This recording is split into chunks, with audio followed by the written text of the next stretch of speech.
فقہ کے ایک بڑے مشہور امام ہیں، امام مالک بن انس رضی اللہ تعالیٰ عنہ۔ مدینہ منورہ میں بہت عرصہ رہے اور ان کی مشہور کتاب ہے موطا امام مالک۔ بہت بڑے محدث ہیں، بہت بڑے امام ہیں۔ اور جب امام مالک رحمۃ اللہ تعالی علیہ اپنی کتاب موطا لکھ رہے تھے، اور موطا جو ہے بعض محدثین نے ابن ماجہ کی جگہ پہ اسے سیاستہ میں شامل کیا ہے،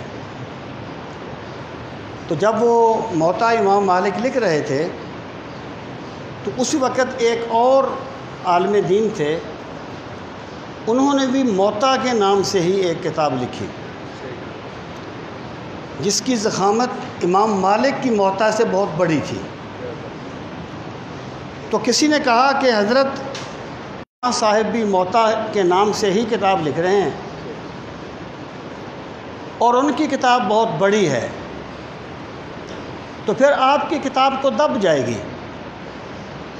امام مالک نے ایک جملہ کہا، بس وہ جملہ میں آپ کو سنانا چاہتا ہوں۔ آپ نے فرمایا ما کان للہ فبقیا، جو کام اللہ کے لیے کیا جائے وہ باقی رہتا ہے۔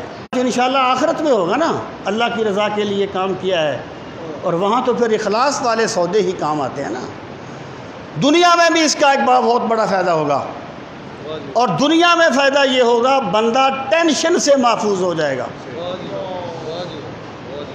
ایک بندے کے لیے آپ نے بہت کام کیا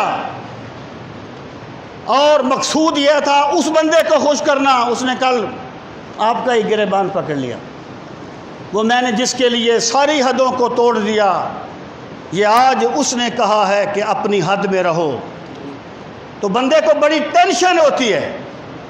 اور جب وہ کہے گا کہ میں نے یار اللہ کی رضا کے لیے اس کے ساتھ تعاون کیا تھا، مجھے کوئی پرواہ نہیں، میں نے اللہ کی رضا کے لیے کیا تھا، تو اللہ اسے وہ اطمینان قلب عطا کرے گا جسے محسوس کیا جا سکتا ہے، بیان نہیں کیا جا سکتا۔